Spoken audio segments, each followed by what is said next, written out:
Fala galera, beleza? Vamos! Ele sempre tem uma piadinha no começo para desestabilizar a mesa. Hoje a gente vai falar sobre... Por que as empresas falham e como evitar esse mesmo caminho? Por que você acha que elas falham? Vamos começar pelo cara mais filosófico. Essa é difícil, mas normalmente muita empresa falha quando está crescendo demais, quando está dando tudo certo e o empresário, o empreendedor acha que ele é imbatível e relaxa. Falha pelo ego. Quando ele vê o fluxo de caixa dele tá todo errado e ele se ferrou. Entendi. Eu acho isso é um fator muito comum. Se o cara for bom, ele não falha. Mas, por exemplo, a gente já viu, né? Não vamos citar nomes aqui, obviamente, mas a gente já viu vários casos desse no próprio G4 no clube, né? O cara são bons empresários, são bons líderes. Às vezes é pelo ego, às vezes é por confiar na pessoa errada. Você já sabe até qual é o caso que eu estou pensando, né?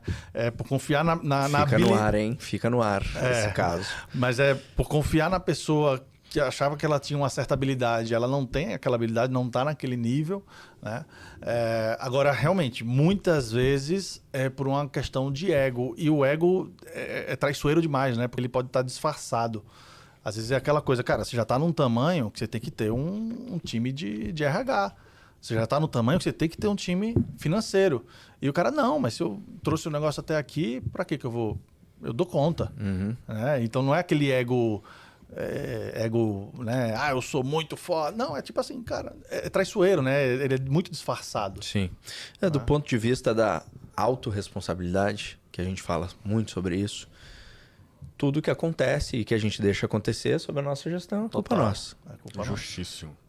Pode ser por várias falhas, né? Várias fraquezas diferentes. Pode ser pelo ego, pode ser por qualquer outra coisa, por uma preguiça de estudar algum assunto, uma negligência. Também, que é ego também, na maioria das vezes, né?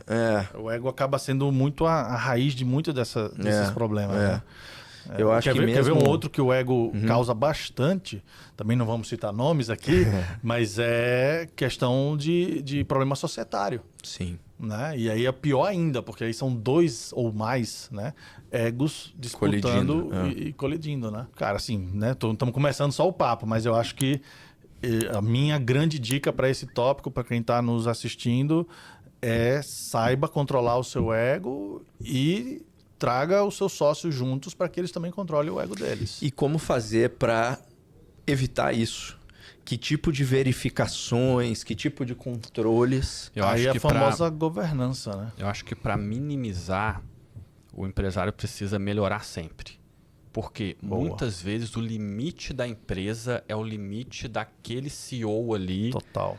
Que ele é o limite de crescimento do negócio dele. Se ele está se auto-melhorando, se auto-desenvolvendo, a empresa dele continua crescendo. Perfeito. Agora, se ele para e acha que está bom, que vai entrar no ego também, a chance de começar a dar errado é muito alta. Você acha que manter essa humildade intelectual de estar estudando sempre acaba ali no somatório, evitando que a gente caia nesses erros de ego? Eu sou um cara muito humilde, né?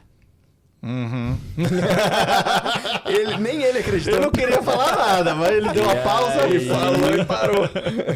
Eu me considero muito acima da média. E mesmo assim eu continuo estudando, cara, todo dia. Todo dia. E continuo entendendo que eu preciso de ajuda, continuo entendendo que eu preciso estar aqui com vocês, continuo entendendo que a gente tem lá nosso grupo de WhatsApp junto com o João também, que eu mando meus problemas lá e quero ouvir o que vocês falam. E tem a humildade burrice querer seguir sozinha e achando que sabe tudo. Exato.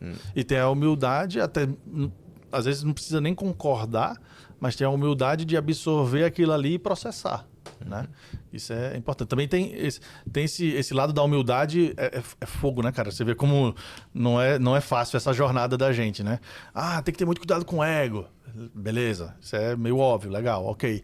E aí, se você pende muito pro outro lado, pro lado da humildade demais, excessiva, você também entra em alguns problemas bem relevantes, como, por exemplo, você passa a aceitar qualquer sugestão, qualquer opinião, qualquer discordância vira um problema para você. Então tem que ter, nesse sentido, tem que ter um equilíbrio. Vocês já ouviram falar do efeito Dunning-Kruger? Bastante. O efeito Dunning-Kruger é aquele que diz que quando você sabe muito pouco sobre um assunto e começa a aprender alguma coisa, você se acha muito foda. Sim. É aquele cara que, nossa, eu sou foda, mas tu sabe que ele manja pouco. Você acabou de descobrir uma matéria nova. Nossa, confiança lá em cima e tal. E isso é uma grande armadilha. E aí, quanto mais você vai aprendendo sobre alguma coisa, mais você vai descobrindo que você não sabe várias coisas. E aí, então, tua confiança vai baixando até que lá, gradativamente, depois de um certo período... Já que eu não sei, eu vou buscar... Assim, agora eu entendo alguma coisinha. Alguma coisa. O nível de confiança entre quem acabou de aprender e o pós-doutorado é o mesmo. É parecido. Legal. E nesse meio tem um vale aqui que cai e depois sobe. Mas interessante. A gente falou muito de por que empresas que já dão certo falham, empresas grandes falham. E a galera iniciante? Por que a microempresa que está começando falha? Na minha opinião... Acho que tem um cardápio de coisas, né? É muita coisa que pode dar errado. Mas eu acho eu acho que dois são bem cruciais para a empresa que está começando.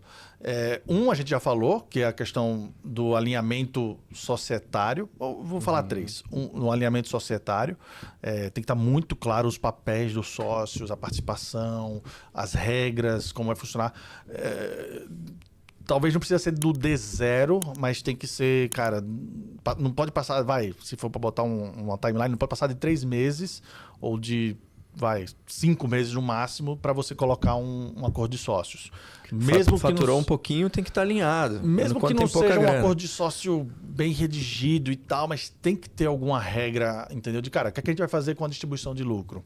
Vai ter distribuição de lucro? O que a gente vai fazer se um dos dois aqui quiser sair? Entendeu? Se não der certo, se um começar a falhar e o outro tá dando a vida por isso aqui. Tem que ter essas regras chatas de se conversar, mas tem que ter claras, né? O segundo ponto, cara, é a questão do caixa. Eu acho que não ter uma visão de caixa mata qualquer empresa, ainda mais no começo, né? Então, tem que ter... Tá relacionado com o outro, né? Tem que ter essa consciência. Cara, enquanto a empresa não estiver saudável, não sai dinheiro da empresa. E a empresa se paga primeiro. Depois se paga o sócio. Essa é clássica, né? Mas eu tenho uma visão mais pessimista do que vocês. Opa, diga. Tem muito mais coisa que pode dar errado. Tem muito mais coisa. Assim, a pessoa pode ter... eu quero botar uma ideia aqui, eu quero... Que voz de veludo do Nol, hein? Eu tenho uma visão mais pessimista que você. Essa foi boa. Tá gostando? Essa foi boa. Coloca o fone pra tu ver como melhora. Ainda bem que eu tô desse lado da mesa aqui. Fiquem à vontade. Diógenes, tudo bem? Vai. Enfim, cara, eu posso abrir no ponto errado a minha loja, posso criar uma solução que as pessoas não querem ou não querem pagar. Muita coisa pode... Esse ponto é bom. Eu chamo isso da paixão pela solução. E não pelo problema. E não pelo problema. Essa é clássica também. Escolher mal um mercado.